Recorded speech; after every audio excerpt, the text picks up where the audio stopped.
नमस्कार दोस्तों, मैं हूं डॉक्टर रजत मालोत। आज बहुत ही इम्पोर्टेंट बारे में हम चर्चा करेंगे कि ऑपरेशन यदि आपने हड्डी एवं जोड़ का कराया है, उसमें अगर आपने प्लेट या कोई रॉड लगवाई है और उसके बाद यदि इन्फेक्शन हो जाए, तो आपको क्या करना चाहिए। फ्रेंड्स, ये बहुत ही सीरियस इशू है क्योंकि हड्डी का इन्फेक्शन बहुत ही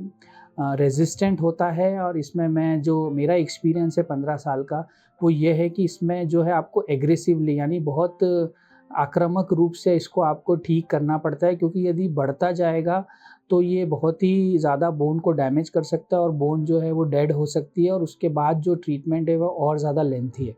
तो फ्रेंड्स, मैं इसमें आपको स्टेप बाय स्टेप समझाऊंगा कि आपको क्या-क्या करना चाहिए यदि आपने ऑपरेशन कराया और उसके बाद आपके इन्फेक्शन हो गया है और प्लेट अंदर ही है, तो आपको क्या करना चाहिए जिससे ये कम समय में आपका जो पैर है वो पूर्णतः ठीक हो जाए। दोस्तों, मैं इसमें 2 चीज़ों में इसको डिवाइड किया है मैंने टॉक को, कि यदि आपका इन्फेक्शन बहुत जल्दी पकड़ में आ गया है, जैसे कुछ ही दिनों में, जैसे आपने अब हड्डी का ऑपरेशन कराया और प्लेट और रॉड डलवाई और उसके 10 दिन में या 15 दिन में ही आपको इन्फेक्शन नज़र आ जाता है और आपके डॉक्टर कहते हैं कि हाँ, इसमें इन्फेक्शन है, तो आप क्या करें? फ्रेंड्स, ज़्यादातर डॉक्टर्स और इनफैक्ट पेशेंट भी इतने डरे हुए होते हैं कि उस टाइम पे जो पेशेंट है उसको हैवी एंटीबायोटिक दे देते हैं, जो भारी से भारी मार्केट में आती है, और यहीं पे हम पहली गलती करते हैं। इस केसेस में जो सबसे ज़्यादा रिकमेंडेड और जो मैं भी फॉलो करता हूँ वो ये है कि आप इमीडिएटली एक सेकेंड सर्जरी की तैयारी करें और जो भी आपने प्लेट और रॉड लगाई है उसको एक बार वापस चीरा लगा के खोलें,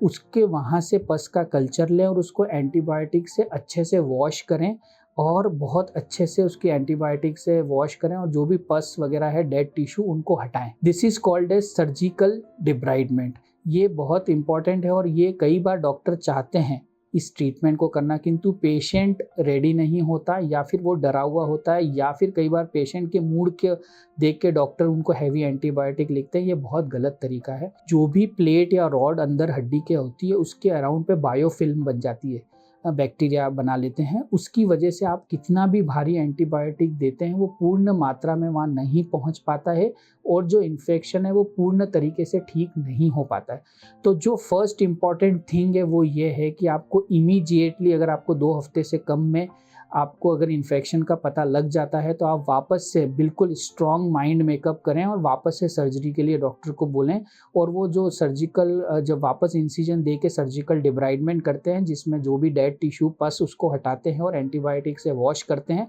और आजकल एक एंटीबायोटिक बीड्स आ जाती हैं हमारे पास जो हम बना के उसमें डाल सकते हैं। ये मोस्ट इफ़ेक्टिव तरीका है और उसके बाद जो हमने पस निकाला है उसको आप कल्चर के लिए भेजें और उसके हिसाब से आप एंटीबायोटिक को चालू करें। मन मर्जी से आप हैवी एंटीबायोटिक से ये उम्मीद न करें कि ये पस ठीक हो सकता है 1 या 2 केस में आपका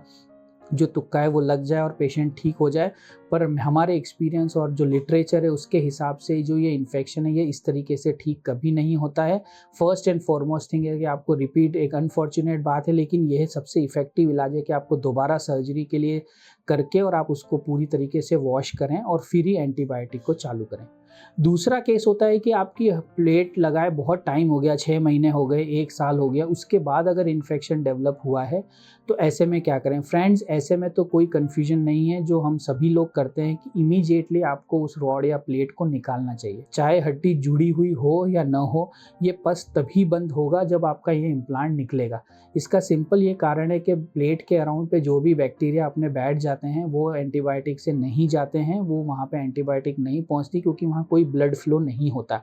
तो ये जो इन्फेक्शन है इसमें आपको विदाउट सोचे समझे कोई हैवी एंटीबायोटिक लेने की ज़रूरत नहीं। मैं इनफैक्ट अपनी प्रैक्टिस में सबसे लाइट एंटीबायोटिक को यूज़ करता हूँ और हैवी एंटीबायोटिक्स का कभी सहारा नहीं लेता, क्योंकि हमारी जो बॉडी है उसका जो ब्लड है उसमें जो सेल्स हैं उनसे बड़ा कोई एंटीबायोटिक नहीं है। वो सबसे ज़्यादा फाइट करने में स्ट्रॉन्ग इम्यूनिटी देते हैं हमारी बॉडी को। तो आप ब्लड को आने दें, ब्लड को, अपनी इम्यूनिटी को स्ट्रॉन्ग करें और उसका तरीका सिर्फ ये है कि आप उस प्लेट को जल्द से जल्द निकालें। जैसे ही आप प्लेट को निकालेंगे उस पे जो बैक्टीरिया बैठे हुए हैं वो सारे निकल जाएंगे और उसके बाद आपकी बॉडी की इम्यूनिटी, ब्लड फ्लो जब इंक्रीज़ होगा तो वो सारा इन्फेक्शन ऑटोमेटिकली ख़त्म हो जाएगा।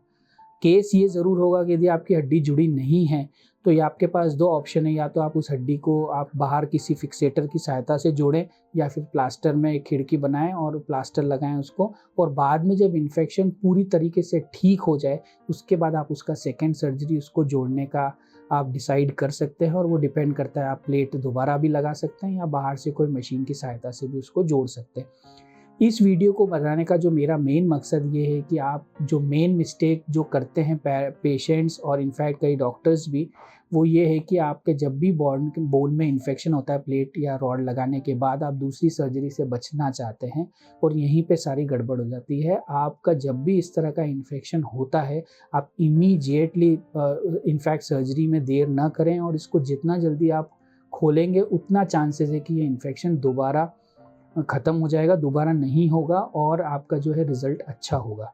फ्रेंड्स, मैं हूं डॉक्टर रजत मालोत, ऑर्थोपेडिक डॉक्टर। मैं इस तरह के काफ़ी केसेस हैंडल करता हूं जयपुर में। मैं डायरेक्टर हूं मालोत हॉस्पिटल का और हम लोग यहाँ पे रूटीनली इस तरह के केसेस हैंडल करते हैं। यदि आपको लगता है कि आप हमें कॉन्टैक्ट करना चाहते हैं तो हमें मिल सकते हैं जयपुर में। धन्यवाद।